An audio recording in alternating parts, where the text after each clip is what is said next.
All you homeowners have unique needs. Some feel the need to leave up holiday decorations year-round.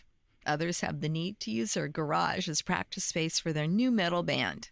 And because each homeowner has unique needs, Geico helps you get the right coverage for your home and what's in it.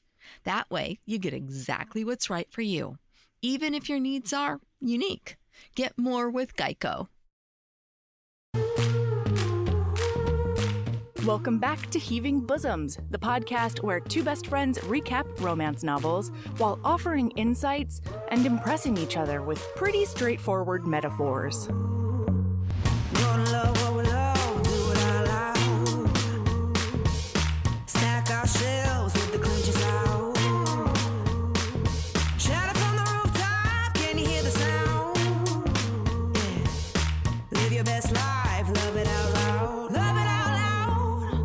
Hey HBs, we're so glad you're back for the HEA of our hot rival chefs.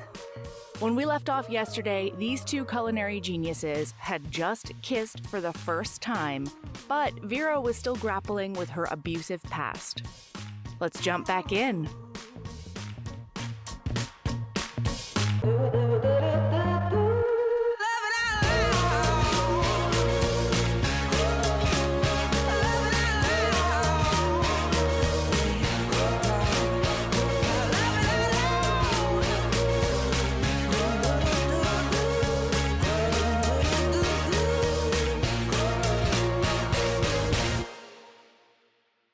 And then he backs her up against the car, and he has his hands on either side of her, and he's doing that sexy loom. He's sexy looming, and he says to her right up in her face, he says, "You like me, Vera, and if you haven't figured it out yet, you should know I like you too. I like you a lot. Get over this ex-boyfriend of yours so we can explore where this thing goes between us." And then he kisses her, doesn't he? Then they kiss. And he kisses her right on the mouth. They smooch. Then they have the hottest makeout against the car, and he ends up being the one to pull away.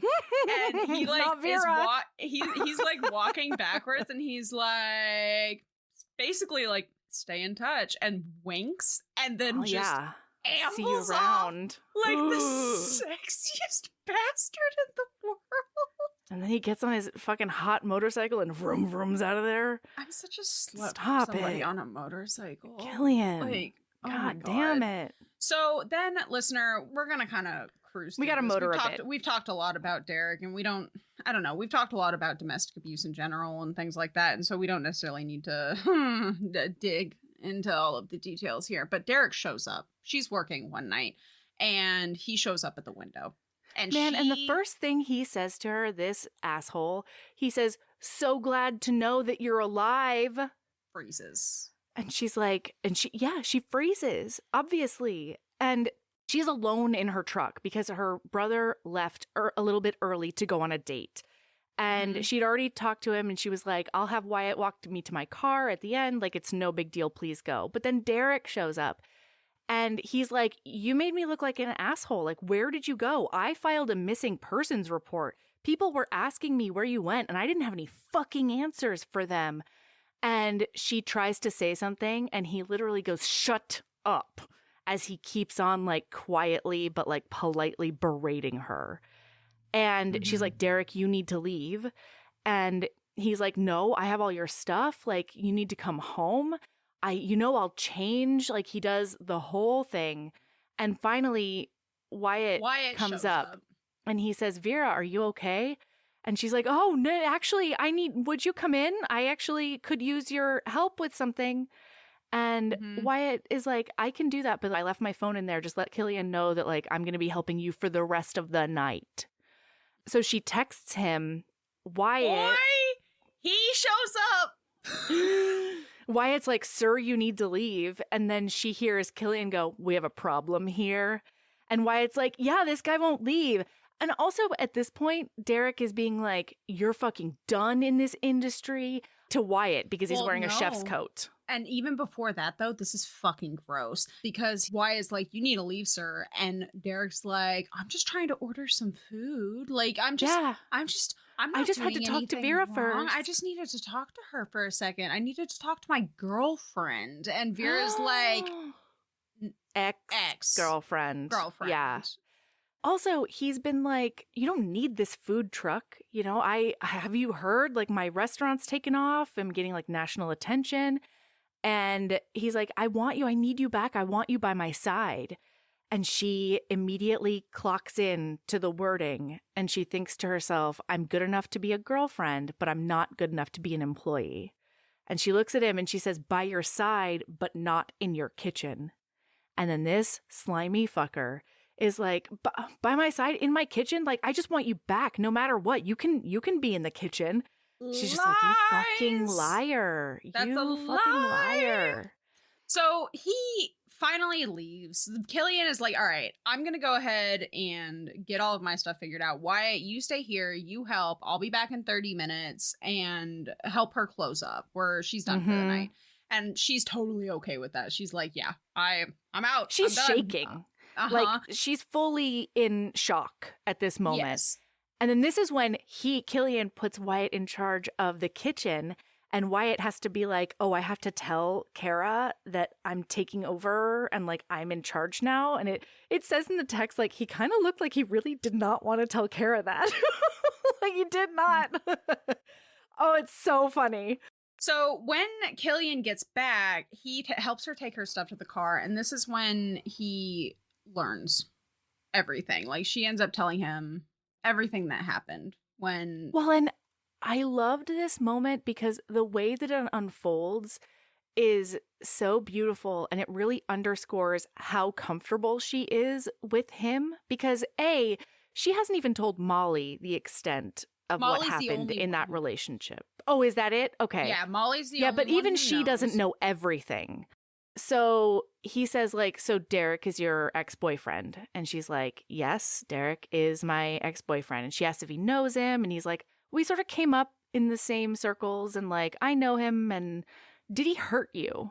And she thinks to herself, like, how did he know? How does he know? I never had any, like, outward scars.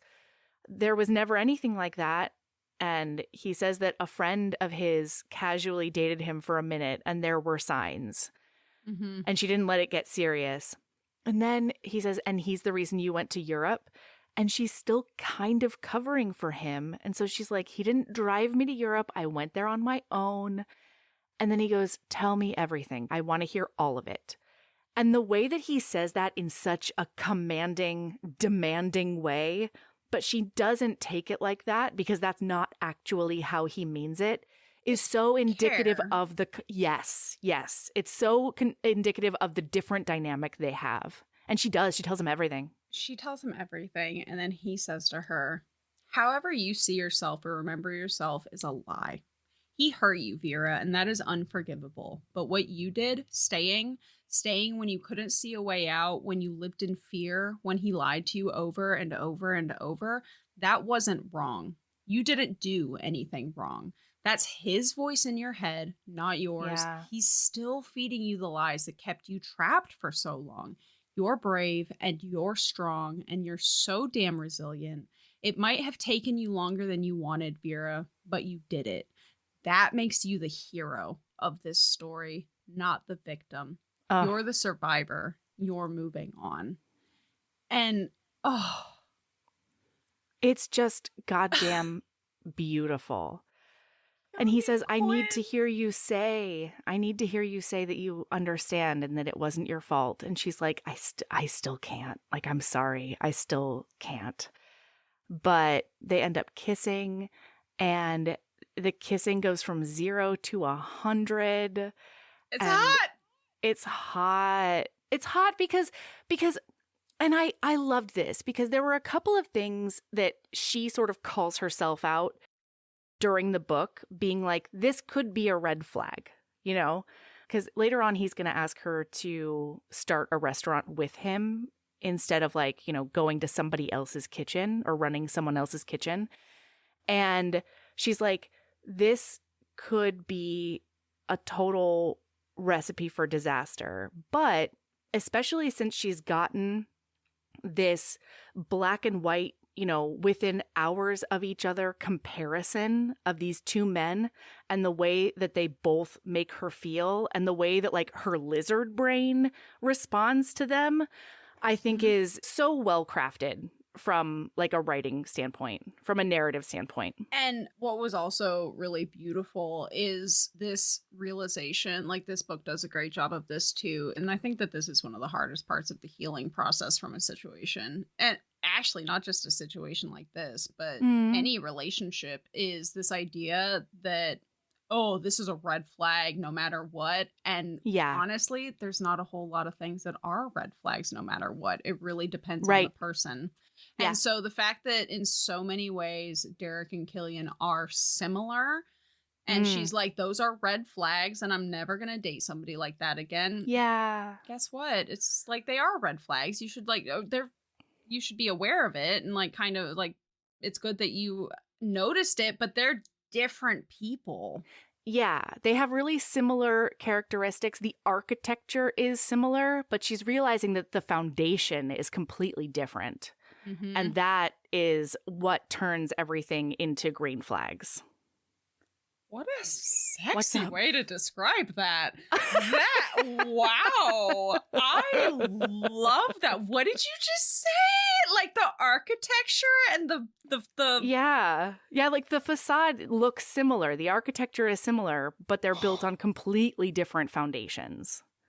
Melody Carlisle. Wow. Okay, ma'am.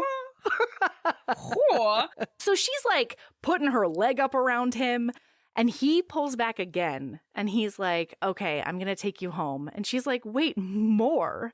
And he says, not right now, not like this, not today, when he's still in the back of your head. Like, I'm gonna take you home, and if you're a good girl and you go along with it, like, you will be rewarded with some really, really primo goodnight kisses. She's like, all right, but you better not be stingy with those kisses.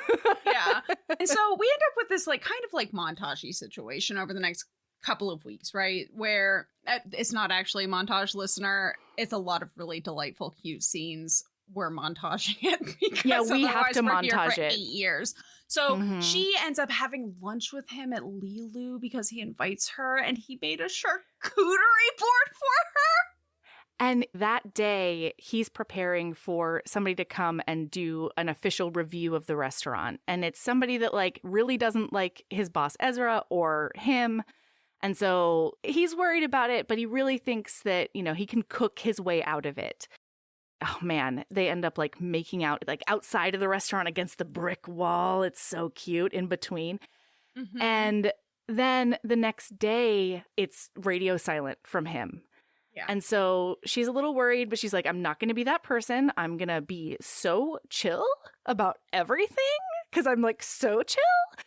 And then afterwards, Wyatt comes over and he's like, hey, have you spoken to Killian? Because he got an advance of the review and it's bad. Yeah. And he really needs a friend right now. And she's like, okay, go be his friend. And Wyatt's like, yeah, okay, because he really wants me comforting him at midnight. Like, go over there. She goes over there and she finds him in that dining room, and he is drunk as a skunk on scotch. Oh, yeah.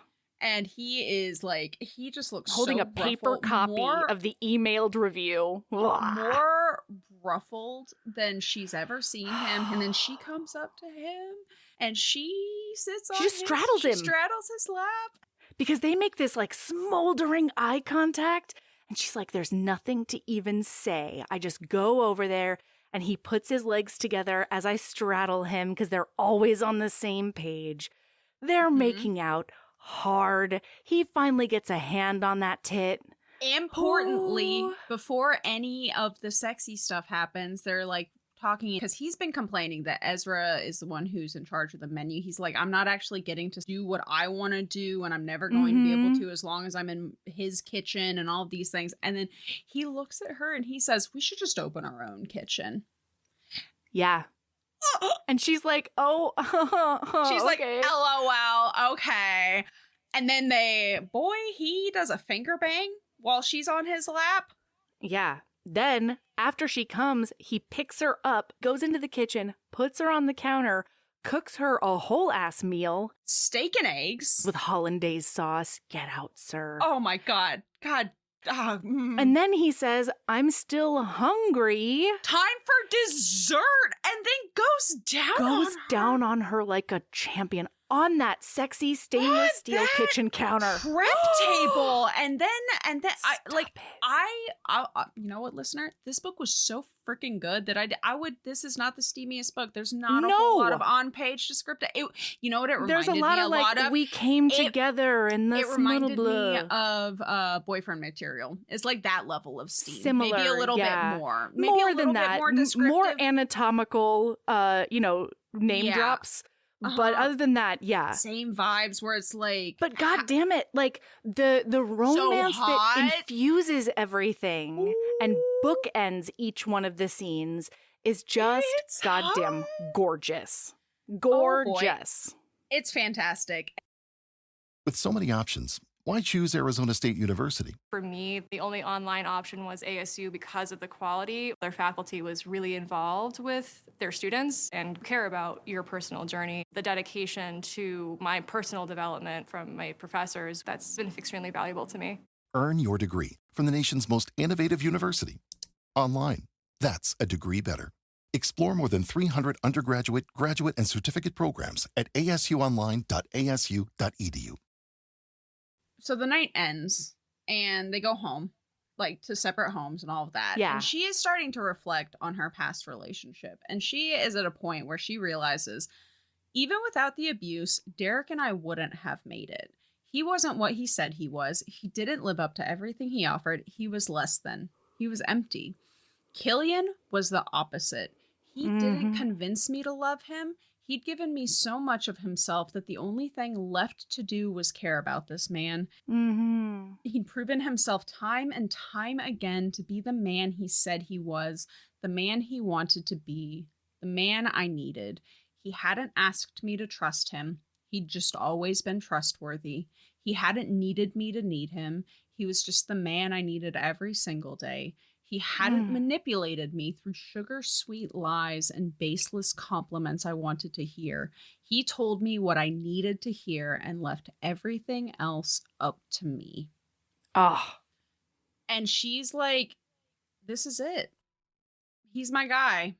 Yeah, at one point she says, I've tasted freedom and I've experienced security. And like, there is no danger anymore of me going back to Derek, because there was a while where she just didn't trust herself because of their history. And that's, and her history of abuse. And like, yes, that is so valid. Mm-hmm. And so she's like, now that my worldview has changed and I understand what a healthy relationship looks like and how fulfilling it is, there's no fucking way I would ever go back to Well, Derek. the fact that she's getting all of these things from Killian and they're not even in a relationship. This is just who he is. He doesn't know that he has a shot with her. He doesn't know that she's in love with him. She does, because she's realized she loves him at this point. And he thinks that he has a shot. He knows that she's into him and all of these things, but he's not putting on, this is just him. Right. This is just who how he is. lives. Mm-hmm. Mm-hmm. Yeah. So then Van is back at the truck with her, and she finally also feels secure enough and has forgiven herself enough to tell her dad and Van exactly what's going on and what happened with Derek, because I think that at this point she's finally internalized none of it was my fault. Yes. And so Van is sitting there being like, I would have, blah, blah, blah. And she's like, I know, Van, but like it just wouldn't have happened at that point. And then knock, knock, knock. Derek's back at the door.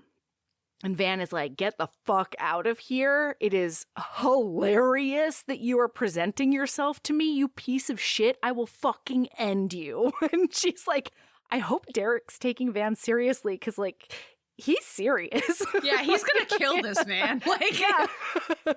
And so she's like, okay, I will talk to him.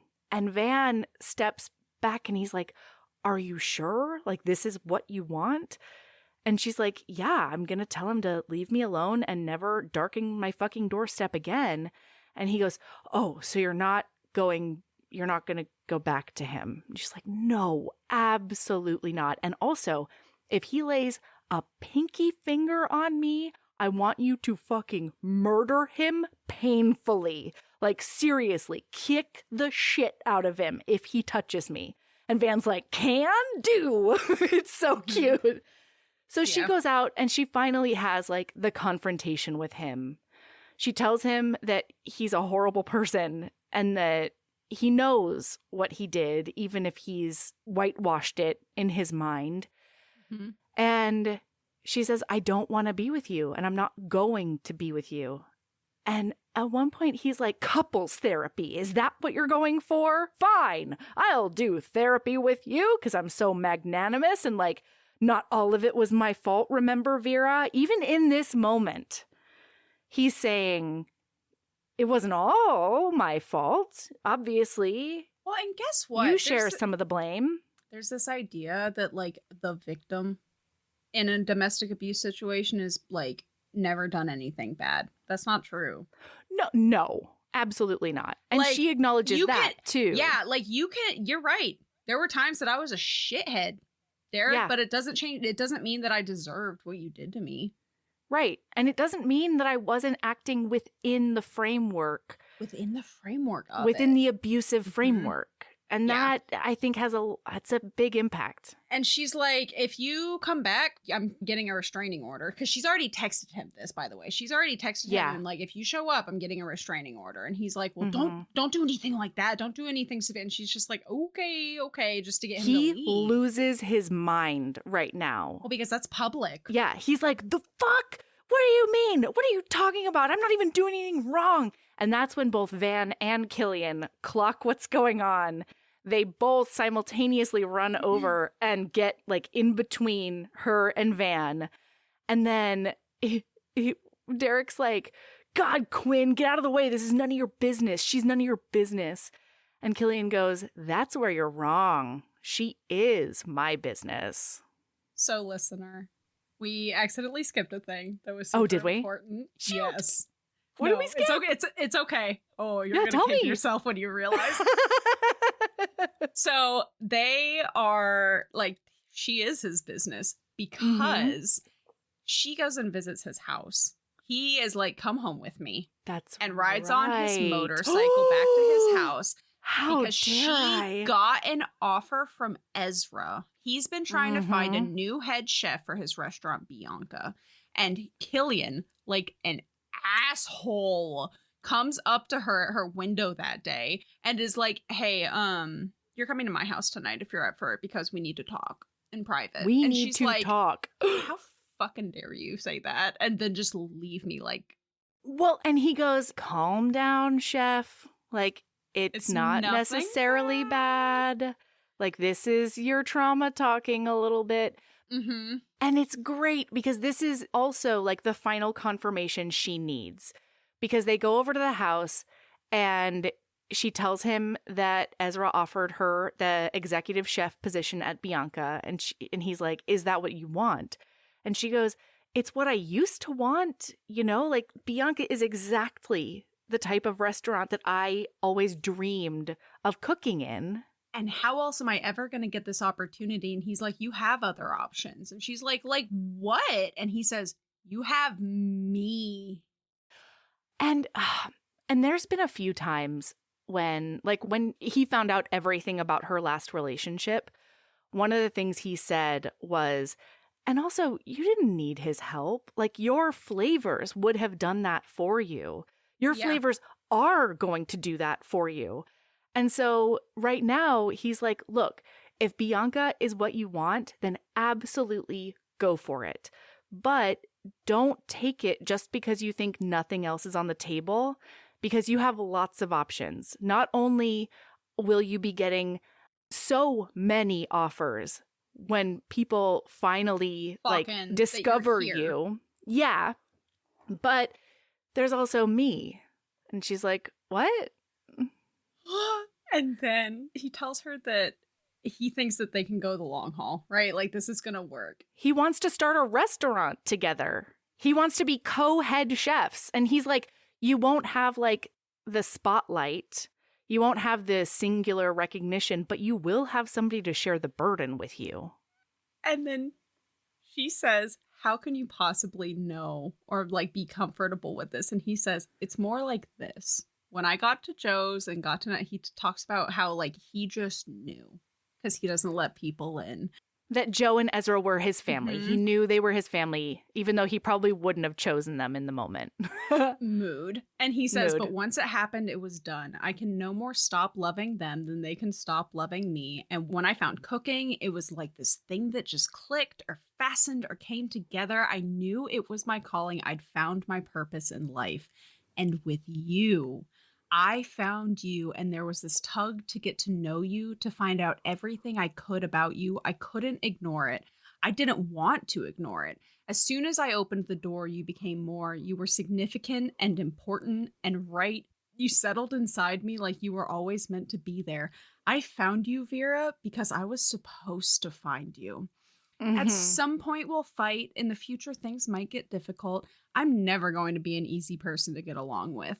But Vera, on the other hand, we can fight for each other. Life will likely get difficult whether we're together or not, so why not tackle it together? And I might be an asshole, but I'm an asshole that cares a very great deal for you. In fact, I might even love you. I might And even love she's you. like, what? And he's like, yeah, actually, I do. It's not I do, might. Vera. I do Yeah. love you. And then she's like, but like Lilu, you would risk Lilu for this, Yeah. for me. And he says, he says, oh God. You can do it. You can do it. He says to her, didn't I just tell you I loved you? I would give up a hell of a lot more to risk everything for you, Vera. Lilu is replaceable. I know I can work in any kitchen, in any restaurant, and cook anybody else's food. What I want to do is work with you in our kitchen, in our restaurant, making our food. I want to be challenged and pushed and held accountable for this talent of mine. I can think of no other person that does all three of those things as effortlessly. As you challenge me, push me, make me a better chef and a better person, and I promise to do the same for you. I promise not to stop challenging or pushing you until we find out just how crazy genius you are. Oh my God, these are fucking wedding vows, y'all. Oh my God. And that's one thing that's sinking in this moment is that he's looked far down the line into the future and he wants to do all of it with her. Because she says like, okay, so you want to be business partners? And he goes, I want to be a lot more than business partners, but sure, we can start there. And then he's like, don't answer now. This is not pressure. I just want you to know that something like this is an option. And so will every other kitchen. It's just that Ezra got to you first. So then, boy, do they make out hard. And then he carries her to the bedroom. And then oh man, the sex scene is so good. It's wonderful. It's delicious. Oh. And then this is why. It's the next day. This is Sorry, when Derek everyone. shows up Yep. again. And so that's why he's like, actually, she is my business. That's right. That's right. And it's so beautiful because this is kind of a point in her healing the next day where she's thinking this whole situation is happening with Derek. And she thinks to herself, no matter what happens from here on out, I would still be better off than I was with Derek. I had tasted freedom. I'd finally found healthy. I wasn't willing to go back. I'd settled back in my body. My bones were mine again. My thoughts belonged only to me. My future was mine alone to decide. It was the best feeling in the entire world. Better than head chef offers and boyfriends that made me smile like a lunatic.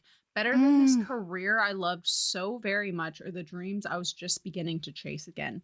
Knowing myself, being myself, was better than anything else. It was the very best thing. Oh. And then she tells Derek to fuck off. All of them are telling Derek to fuck off. And he finally fucks off. And importantly, Yep. she was talking to Van before Derek showed up. And he was like, okay, these are your two options. We're going to do the flip a coin trick. Yes. And so they flip a coin and like she sees the coin.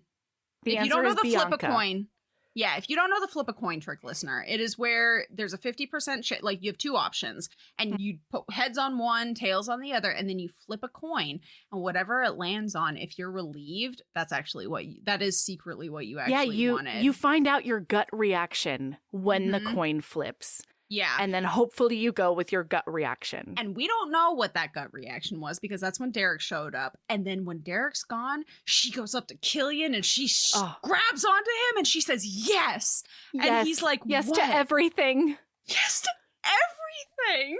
Because Bianca was the head flip and she was disappointed. Yeah, it wasn't right. This episode brought to you by Progressive Insurance. Do you ever find yourself playing the budgeting game?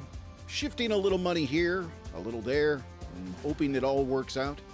Well, with the Name Your Price tool from Progressive, you can get a better budgeter and potentially lower your insurance bill too. You tell Progressive what you want to pay for car insurance, and they'll help find you options within your budget. Try it today at Progressive.com. Progressive Casualty Insurance Company and Affiliates. Price and coverage match limited by state law. Not available in all states.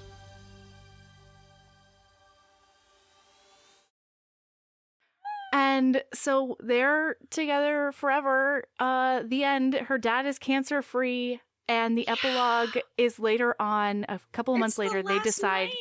Yeah, they decide to finally sell the food truck.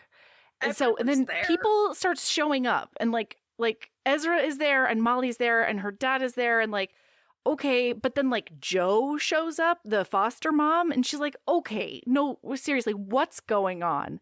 And they're all like, I've had to see, the last voyage or whatever. And then Killian comes in and he's holding a box and he's like, I made you one last thing at Lilu, but I need your opinion. And she's like, my opinion on what? And he goes, the flavor. And she opens it and her hands are shaking because she knows that this is something big.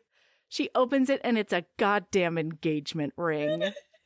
And they decide to get married right there. They're gonna open their restaurant. Everything's great. Ezra's helping them like with connections to open the restaurant.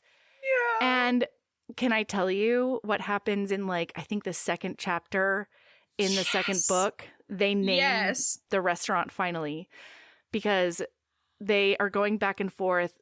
At first, they're thinking like, maybe we'll do, I think they say Virian because it's their names put together, or the Blue Table is another one of their options, which doesn't mean anything. It just like sounds cool. And then Molly jokingly says, well, I know what you should call it. You should call it Salt. Right?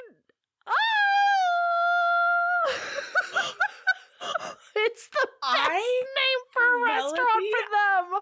I just got full body chills. I know. That's It's so good. And so she calls Killian right there in like the gym locker room, wakes him up at the ass crack of dawn to be like, Killian, it's Salt. That's what we have to name the restaurant. that's Molly's a genius. oh my god, listener, I love It's so good. It's so good. I am excited about the rest of the series, and I have committed to Melody. If in 48 hours I have not read, Better buckle up, Sabrina. Get your shit together. are we Sabrina. okay? What am I committing to though? Is it the second? You're book? committing to the second book, yes. Because I have not read the third book yet. I've got other shit I gotta read, but it's gonna be pretty close after the second book. So you're Okay. committing to only the second book. Okay, I can. Yes, I can. Yes. Yes. And then we Uh-huh. will do a quickie that will release the same week as this this one? episode. Yeah. I'm so excited. All right. So yeah. Okay, keep being a badass. What's your lady love, Melody? Oh, hello, my lady love. I has one, I'm sure of it. I'll tell you mine. Okay, yeah. So I decided I haven't done that whole New Year's resolution baking thing where it's once a week. I just don't, whatever. But I did make a treat the other day. I bought like the just basic cinnamon rolls that you can just chunk in Nice. the whatever. And the icing was fine, but it wasn't what I wanted. And so I was Okay. like, okay, what I can do is I can do half the work, right? So I'll go ahead and use the pre-made cinnamon rolls because I just don't have the spoons to make homemade cinnamon rolls Sure. right now. But I'll make my own glaze. Mm-hmm. I added it to my grocery delivery order for that week. I didn't realize I was buying 2 pounds of powdered sugar. Mm-hmm. Happens to the best of us, frankly. Until it got here. But like, that's okay. That's fine. It keeps. So, my lady love is I haven't done this, God, in decades at this point. I fucking just love a spoonful of powdered sugar. No. And Oh I my did. I was gosh. on such a sugar high that day because it came in and I was looking at it and I was like, I haven't had a spoonful of powdered sugar in a real long time. I wonder Mhm. if that unhinged gremlin side of me would still like this or if it'll be too much. If And I've aged out. Yeah, of if I've aged out of spoonful enjoying. sugar. Yeah, because like there's things like that, right? Like I don't Totally, eat spoonful. totally. I don't eat spoonfuls of butter anymore. Sure. Yep. I don't just take Carry on. bites out of a Huh. stick of butter. Hey. Mhm. And I did. I took that spoon and I just piled it on there and I couldn't open my mouth for like 30 minutes. Once it Yeah. soaked solidified. through, it was It turned just into concrete. cementing my mouth together. Yeah. If I told my dentist, I'm sure that she would shit her pants that I Sure. just sat there with sugar in my mouth for like 30 minutes. And it was so delightful. It was Nice. like my favorite parts of childhood. And like, I don't need to do it all the time. But that first spoonful of powdered sugar after probably 15 years was really, really delicious. I love it. I love it. Mhm. What's your lady love? My lady love is visualize the thing that you're really fucking stoked about, especially if maybe you can't make all of the moves to make it happen yet. And because I can't visualize in my brain doesn't do that. I can't put pictures up when I close my eyes. I do it on paper. And so I have been mapping out different versions of my backyard garden. And I'm very excited about it. I have one map that's my full backyard, so I can see like where things are in proportion to each other and like where the light is in different places and where I'm going to put like, rows of beds and where I'm going to put like, just like borders and more like, traditional garden things. And I've got one that's close up that's just the cut flower garden portion where I'm going to do like rows and a couple of like raised beds. And I'm very, very excited about it because I have been able to move a bunch of the wood chips. Like I'm almost, I say I'm almost done with the pile. I'm not. I was But I have just about made- to ask how those were going. I've made real nice strides on it, Sabrina. I'll tell you Mhm. that much. And one of the things is I measured out where I want the cut flower garden section and I filled the whole space with wood chips so that I've got a nice base that, won't get flooded the way that my backyard often does if we have heavy rains. And I'm just really excited about it, But a lot like last night it snowed. And so there's not a ton I can do until this layer of snow is gone. And so instead, I'm just mapping it out. Daydreaming and planning. Yeah. And someone has to stop me from buying seeds. I'm not allowed to buy any more seeds. I've bought too many already. Okay. Get out of the seed catalog, Melody. No more. Okay. Good to know. Yeah, I'm not allowed. I don't know how I'm going to start all these seeds. I won't be able to start all these seeds is the answer. But that's okay because I'll be able to start a lot of them. And a lot of times seeds keep over, over the year. Especially, it's fine. It's fine. Seeds go bad? Oh, yeah. Yeah, but it usually takes a few years, especially like if you've got it stored in a dry, like dark place, they'll last longer. But yeah, just like any living thing, usually around like the 3 or 4 year mark, the rate of germination goes down drastically, I should say. So That explains. And I'm A going to be lot. starting a lot of my cool season flowers now so that I can plant them out before my last frost date. I've learned so much. Since last year, I've learned so much. And I'm so excited to like put all of it into practice this year. And I don't know, I've already told everyone that once again, all I want for my birthday is 7 yards of dirt. Just let me get... Let me get 7 yards of dirt and shut your They're mouth. easy to buy for. Yeah. I just want 7 yards of dirt in a weekend. Just leave me alone so I can just play in the dirt all over the place. Yeah, so apparently my birthday thing, my birthday habit is musicals, and your birthday habit is dirt. Yeah, it's spring gardening is what it is. Woo! Anyway, yeah, map it out, visualize it. If you are a lucky duck who can visualize in your brain, wow, that's more convenient for you. It's so much less time with a ruler. But since I am who I am, I do it on paper. Okay, keep being a badass. Love yourself as much as you love the perfect amount of salt.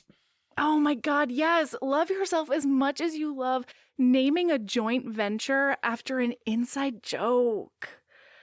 Oh, This book was so good. So good. Yeah. Love yourself as much as you love learning that trolling is his love language, okay? Love yourself as much as you love your small business owner brother, even contemplating that you have the same clientele. Oh, adorable. Adorable. Okay, bye. Bye.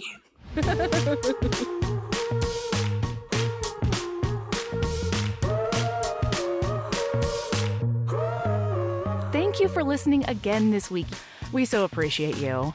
We'll be back next Monday with The Duke by Galen Foley. Sabrina immediately took the rest of those books out of the library after reading The Duke, so that her nemesis couldn't get her this time. So I think that gives you a pretty good indication of how we felt about it. Heaving Bosoms is produced by us, Melody Carlisle and Sabrina Bradley. Editing is done by me, Melody Carlisle. Our theme music is by the incredible singer-songwriter Brittany Fonts, and our art is by the ultra-talented author Kate Pryor. If you like our show, remember to follow us on your favorite podcast app, rate us 5 stars, and leave a review. That one small action is a huge way to help the show. If you want to get in touch with us for advertising inquiries or anything else, you can email us at heavingbosomspodcast@gmail.com. If you want more of us, visit patreon.com/heavingbosomspodcast. You can also find us on Instagram at Heaving Bosoms, on TikTok at Heaving_Bosoms, and in our Facebook group, the Heaving Bosoms Geriatric Friendship Cult. All right, see you next week.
This episode is brought to you by Progressive Insurance.